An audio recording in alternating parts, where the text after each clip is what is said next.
कि आंख ने फल देखा तो मन में लालसा हुई।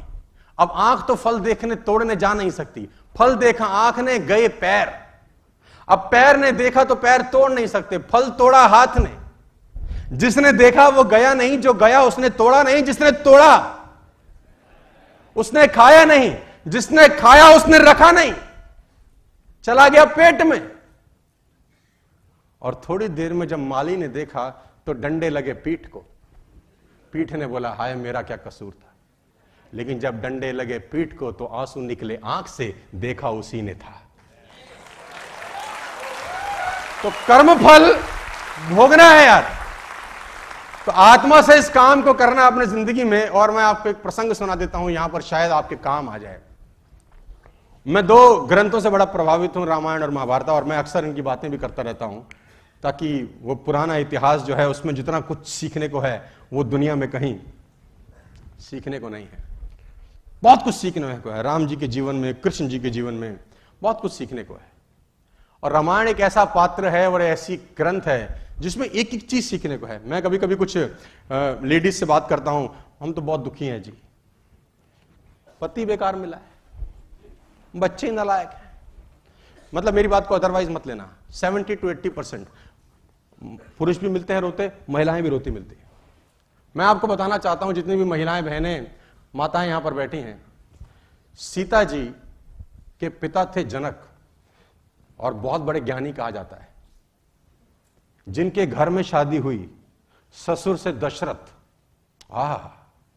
जिनके बेटे खुद भगवान हुए, और जिनसे शादी हुई वो स्वयं भगवान। जितना दुख उन्होंने भोगा है तुम में से सब मिलके भी नहीं भोग पाते।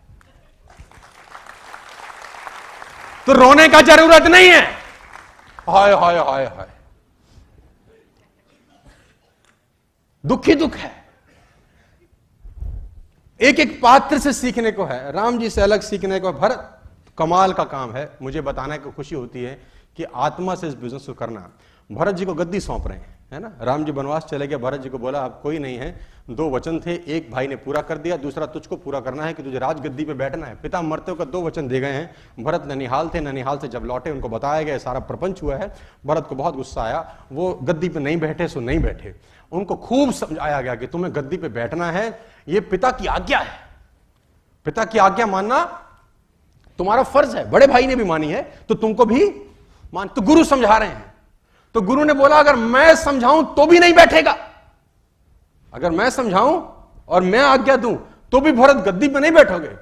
भरत ने बोला गद्दी पे बैठ तो जाऊंगा गुरुजी, लेकिन ये धरती रसातल को चली जाएगी, ये धरती रसातल चली जाएगी अगर मैं गद्दी पे बैठ गया। तो गुरुजी ने बोला भरत कैसी बात करते हो, इस धरती पे रावण कुंभकर्ण जैसे राक्षस हुए तब धरती रसातल नहीं गई है। रावण कुंभकर्ण जैसे राक्षस हुए, धरती रसातल नहीं गई। हिरण्याकश्यप जैसे राक्षस हुए, धरती रसातल में नहीं गई। भरत जैसा महात्मा बैठेगा तो धरती रसातल को चली जाएगी, कैसी बात करते हो।